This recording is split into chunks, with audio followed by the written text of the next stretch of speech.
Well, hello, everyone, and thank you for being here. This is a conversation about an extraordinary film called The Man Who Sold His Skin, written and directed by Kaouther and Hania, who is our guest today. Welcome, Kaouther. Welcome, Mitch. Thank you. You're very welcome. This is an extraordinary achievement of cinematic art. And it was so gratifying to watch the film. It's had great success. Certainly, the Venice Film Festival recognized it and you and your leading actor in very special ways. It's the official submission of Tunisia for the Best International Film for the Academy Awards. It's now been shortlisted. It was just announced here today on the 17th of February that Samuel Goldwyn Films will be distributing it in the United States. It's gotten a lot of buzz. It's perhaps an unexpected choice for many.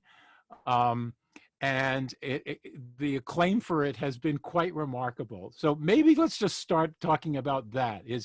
Was it in your realm of expectation that the film would be greeted by the film-going community in this way? I mean, I was surprised because I had this, thoughts, because I don't know anything about Oscar. It's my second film represent Tunisia in the Oscar. The previous one was Beauty and the Dogs, but I didn't did anything with Beauty and the Dogs. So when we started thinking about discovering, that we must campaign, I was shocked, What It's is like, this word, campaign? exactly, I did the movie. What do you want more, There you have the movie, watch it. So we almost did not any advertising or spending money or stuff like this because we don't have money. So I told myself, I don't have, we are like underdogs, we don't have the same tools as the other movie. Maybe nobody will hear about it and see it, but I've heard, and I think it's Variety, they mentioned this because they were surprised by the film being shortlisted. They said that there was a shatter between the voter. They talked to each other, some of them saw the movie, so they called their friends, say you should watch the Tunisian movie. So it's quite how to say joy for me to know that the movie defended himself by himself. It was like a discovery between the voter community, and they talked about it, and I was really surprised and happy also. Well, it deserves all of that recognition, and welcome to the challenges of the campaign season in Hollywood. Kaouther, it's a film about art, it's about life, it's about refugees in politics, it's about attitudes toward the other, it's about exploitation and commodification and love and mystery, and it's emotionally complex, it's got an intriguing plot, it's transgressive, it is a bounty of engagement, and all of that wrapped in truly an extraordinary work of cinematic art. And this is why it has been recognized the way it has. Let's talk about the origins a little bit. Let's talk about your origins a little bit first, and then we'll move on to the film. Talk about your journey. Like you said, I know that you're both a documentarian and a narrative filmmaker. Your last film, which was quite extraordinary, Beauty and the Dogs, about a woman and her very challenging circumstance of being raped and not listened to in Tunisia. Talk about your journey as a filmmaker. I started with documentary. I mean, I did a short movie, but I was challenged by the. I was about to quit the cinema with this first experience.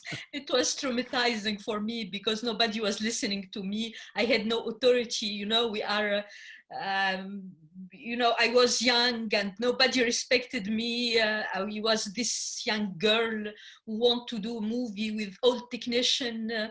So it was very, how to say, complicated, you know, to do this movie. And I told myself, I'll not do movies anymore. Then I fall in love with documentaries. And I told myself, this is something for me, because you have a small crew. You don't have to, you know, to convince a lot of people of your vision. So I started doing documentary, and by doing documentary, I came to fiction, because the documentary gives me this possibility to observe better the reality and how people behave in front of the camera, between them, this kind of authenticity I was looking for in fiction. So when I started doing fiction, and I learned, you know, how to be how to say how to be a leader in a way, you know, how to share my vision with my crew, how to choose the right people to work with, you know. And the documentary helped me a lot. I'm still doing documentary, because, you know, fiction is this royal thing. You have actor, you ask them to do this, you have technician, you ask them to do stuff, you know.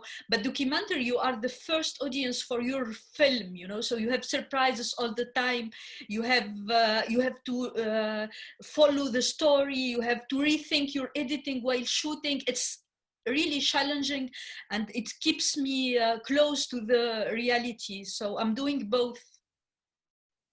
That's fantastic, and it's an extraordinary journey that you've taken. Um, was was being a woman in Tunisia a challenge in terms of your entry into creating cinema? I'll not say this, you know, maybe when I think about my first short movie, maybe the fact that, you know, all women or girls are educated to be nice and quiet, you know, and to accept stuff. And so I was, you know, angry against my parents, you know. I had to re-educate myself again, you know, to do this job. But there is a tradition in Tunisia of women filmmaker. There are elder women filmmaker who started early doing film, and so I had a role model in front of me. So I told myself, if they can do it, I can do it also. And you had the experience of studying both in Tunisia and in France. And was that what kind of melding was that for you of education and influence? I mean, I feel like a citizen of the world, you know, because when you came from north of Africa, it's another culture with an Arabic Muslim background, and being in Paris, it's an amazing city with art and with a cosmopolitan, you know, a lot of people coming from everywhere. So I feel like you know, like between culture, understanding, you know, different point of view, having this clue, you know, to read you know, the Middle East, North Africa, European culture, West Eastern culture. So it's a quite privileged position I have. And you've taken advantage of it, which is amazing. And you talk about yourself as a citizen of the world, and this is very much a film of the world. So that's remarkable. I think that both your perspective as an artist and what you've presented in this work are really a melding of an idea of world citizenship, I think, and the challenges of that. Let's talk about the origins of the film itself. Perhaps you want to mention Wim Delvoye and Tim, and where this came from. It was, you know, unexpected. I was visiting the Louvre, since I love art, and there was a retrospective of Wim Delvoye, the Belgian artist, and there I saw his work, Team, which is a man tattooed, you know, exhibited in Napoleon apartment. So it was, the starting point, because the image was so provocative and shocking, and it stayed in my head. So it's inspired from this work of art. So then I contacted Vim to tell him I really want to tell a story, a very different story from your work, but it's my starting point. So things started like this in Louvre Museum. Um, was Tim in particular, that work of art, that realization of this, the thing that guided you through this, and his really quite transgressive imagination of how to present art to the public? There was a lot of things, you don't, how to say, it was the starting point, but I have a lot of starting point. Every day I have starting point of a movie. So there is a lot of things that can, I say, it can be a movie. But then there is this enigmatic operation that there are things that stays with you, and you have other things coming to make them, different, to change them. And then you have this heavy thing being more than an idea or an image, becoming a story, and then I have to write it. So the first draft of this film, I wrote it in 5 days. It was like fever. I have to Wow. get it out of me. It was not good as every first draft, but there was something very passionate and very, urgent. Then I came back, to structure it, to think about it, to rewrite it, second draft, all the script writing job, Um, I was quite struck that the film is about journeys, and it begins with a literal journey. It begins on a train. It's the leading character and his beloved. It's a moment filled with joy and hope and possibility. But there's also an ominous undertone, even in the celebration of a joyful thing. There's a smartphone they become ubiquitous throughout the movie, and it has both positive and very ominous connotations. So it's about travel. Things can go one way or they can go a very different way. So talk about that start point for the journey of your characters. I love trains. I mean, it's a very beautiful metaphor, roads and journey for storytelling, and even for a human being destiny. We don't know where we start, where we will finish. But it's always a long road. So I wanted to put this scene in a train, because all the possibility are open. The train can go there, and this joyful moment, we know that it will not, as you said, there is something, behind it. So and it's since it's one of the first scene of the movie, it's like, a condensé or a résumé of the rest of the movie, which is the bigger journey. And I always thought about my character like Ulysse, in the Odyssey. He's, going outside of his country and discovering the world and meeting all this extraordinary creature and learning stuff about himself. And this is obviously our introduction to characters and the actors who play them.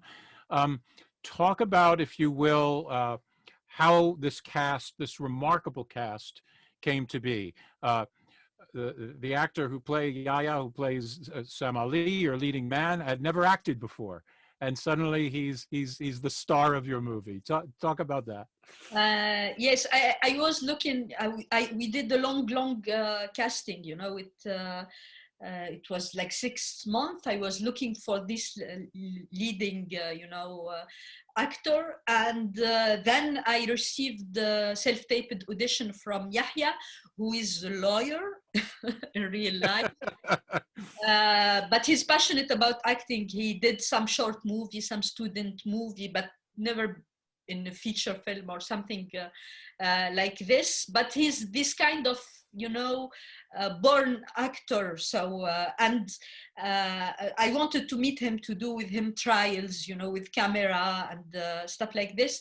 It was in the production office, and my producer told me after we finished it, this guy will receive the award of best actor in the first festival we'll go to. And then we've been in Venice, and he received the the best actor award. So we were right from the beginning about him, because he's amazing. He's a born actor.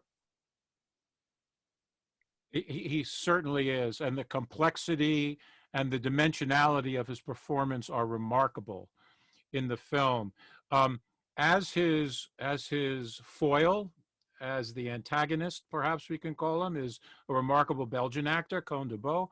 Um, how did you bring him into this world? I mean, Koen de Boe, I saw his demo. It was our Belgian co-producer who sent me his demo, and I immediately fell in love with him. He's this great guy with charisma. When he starts speaking, everybody should listen to him, And I was looking for this kind of man, He's powerful, he's crazy a little bit, but he knows what he's doing. So Koen de Boe was perfect for the part. Wonderful. Then, of course, we have an extraordinary actress, Monica Bellucci, plays a very unexpected role in a very unexpected look. She is remarkable in the movie. Talk about how you invited her to join you. We sent the script to her agent. She read it. Uh-huh. She saw my previous movie, Beauty and the Dogs, and she said yes immediately. It was the easiest process. I can dream more, So it was amazing, and she was, we had her agreement even before finding Yahya, which is crazy, finding Wow. the first part. So she was with us, and about her look, one day she called me and she told me, did you thought about costume and upper appearance of this character? So I took, some images with me. She did the shooting with a blonde, hair, and I told her, okay, tell me. She told me, I think she should be blonde, and they was like, yes. And we were, we had the same vision for this character, Suraya character. And then I had to face my producer, who were, it was like a sacrilege to transform Monica Bellucci, the most beautiful brunette, into blonde. We weren't happy with it at all, and I was like, it's really the character. She's not blonde, she's fake blonde, and she's faking it, and she wants to be this cold, powerful woman. She's hiding something, and me and Monica, we were, we imagine it this way. So, and I think we were right to make it like this. It's the perfect choice. But you said something startling, that she was on board before your leading man was, before Yahya was on, and he's not an experienced actor. What was, when you told Monica that her co-star was going to be a first-time actor, what did she say? She said, it's not serious at all. What are you doing? She was, no, it's not serious. She was almost angry, So I told her, Wow. you have to trust me, Monica. So I set a meeting between Monica and Yahya, so she can meet him, and it was fantastic. She immediately, when she met him, saw what I saw, and the fact that he speaks Italian also helped a lot, and yes, it was a great collaboration between them. They became the best friend in the world. Oh, that's wonderful, and it works so well. Their relationship is quite extraordinary, as is the relationship between Cohn and Yahya. I mean, those transform the film, and you have a remarkable um, actress playing his love also, Yes, who she's great. is really a transformative figure in both his life and in the film. And Dea Lian, her name, Yeah. her first time in cinema. She's an actress, but in theater. And You she, give opportunities. This is wonderful. no, I was looking hard, you know. When I met her, I was immediately in love with her because she's such hard worker, great actress.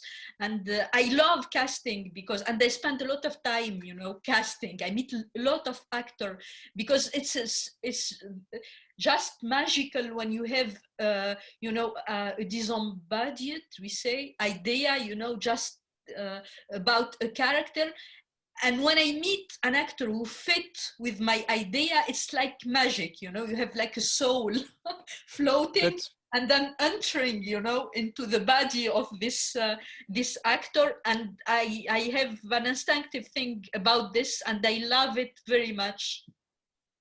it works so very well. Let me ask you about a tiny, tiny, tiny role in the movie. There's an insurance agent who plays in a scene at a collector's house. Um, who did you cast in that role? This is a long story because, you know, Wim Delvoye, when I contacted him in the beginning, he didn't want to be linked a lot to the movie, you know, because he didn't trust me, he didn't know me, you know. And then when I casted Count de Beau, the Belgian artist, he's a big star in Belgium. Count de Beau wanted to meet with Wim Delvoye. So it was an amazing meeting. And then Wim Delvoye came back and told me, I want to be linked to the project. So I told him, do you want to do a cameo in the movie? Do you want to appear in the movie? He told me, I'm not an actor, but I can try. I told him I have a part of an insurance guy talking about the price of the insurance of this work of art. He told me, this is perfect. I love it. So the artist who inspires the film winds up talking about the commodity that is the art in the film. But Wim Delvoye is this kind of guy, you know. He's provocative. He loves being provocative, saying cancer is fine, you know. If he dies of cancer is fine. So it was yeah. This little part was Wim Delvoye. The look of the film is extraordinary. Christopher Owen shot it, and a wonderful production design, extraordinary costumes. Talk a little bit about your visual approach to the filmmaking. Yes, I had a very ambitious visual approach to this movie, but we hadn't money. Very. It's always the, you know, the struggle. We had a very tiny budget, so I knew that I don't have to lose time in shooting. I have to prepare everything before.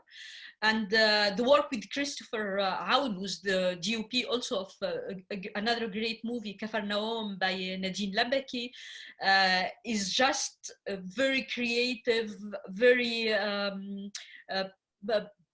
passionate guy, and he bring, you know, his all this his creativity. I had, you know, a huge folder of references for this movie, and I wanted, you know, I was thinking about every frame, you know, like I think it's Sidney Lumet in his book Making a Movie, who's talking about our job, like making a huge mosaic, and every shot is a tiny stone in this mosaic. So you have to know exactly what to paint in this tiny stone so it fits to the global image. And this is the work we did with Christopher Aoun to paint every tiny stone in this movie.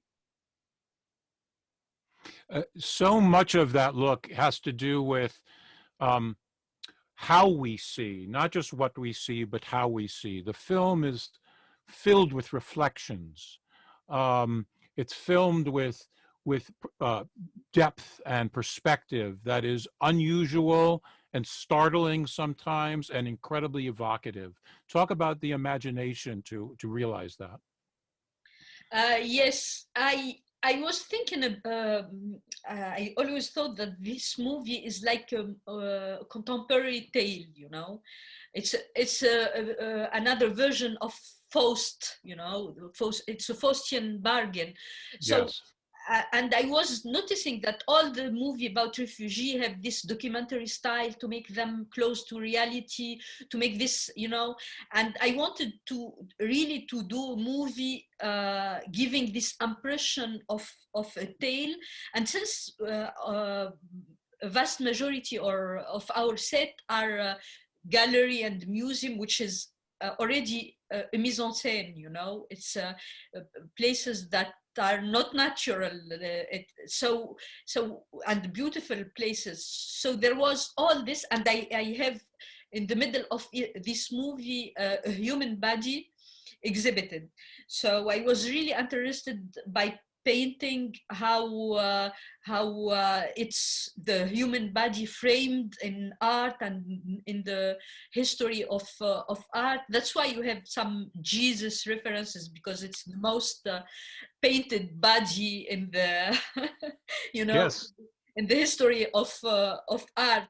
And just to kind of move toward the conclusion, not of the film, but of this conversation, the there's a grace note here too.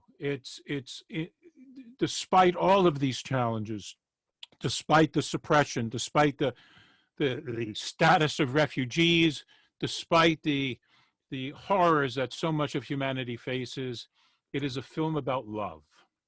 Yeah. And that is that is that is so beautiful and joyful, and his longing and hers. I mean, you've managed to make this film utterly political and address these symptoms of capitalism and the political realities that we faced in East and West and North and South. But ultimately, it's a film about love. Yeah, exactly, it's a love story in the in the heart, because you know, I mean, this guy is this kind, as I said, passionate guy, you know. He don't fit with cold strategical word. So he had to learn these things. But what makes him you know, crazy and making strange decision and going, you know, like you know, he's an old chevalier, you know, of so there is something very romantic about the character that I love. And it was for me, how to say, when we were financing this movie, I had a lot of questions, because it was for financier and fund crazy that a person like me talk about refugee and talk about contemporary art, because I did a movie about women and do a movie about a masculine character. They had expectation about my profile, you know, and I bring them this project. They just don't understand what I'm doing, you know. So I was really interested by this kind of masculinity, this kind of, you know, defeated masculinity, the masculinity of this man who can seem, you know, in the beginning we can think that he's a little bit macho or something like this, but in his deepest soul he's somebody passionate, romantic, Yes. over romantic, and he don't, you know, have authority over his body, over what he said, because he's under dictatorship. He have this statue of oppressed man, you know. So he was really interested by this profile of this kind of masculinity. It was such a pleasure, you know, to draw this character like this. I'm so happy you did, and I'm so happy that there's so many other elements. I wish we had time to talk about the extraordinary score, so much of the thematic elements that are worthy each one of a dissertation. Um, but I want to thank you for creating such a complete work of cinema. It's impactful, it's necessary, it's important. I celebrate you, I celebrate the film, and I thank you very much for this Thank you. conversation. Thank you.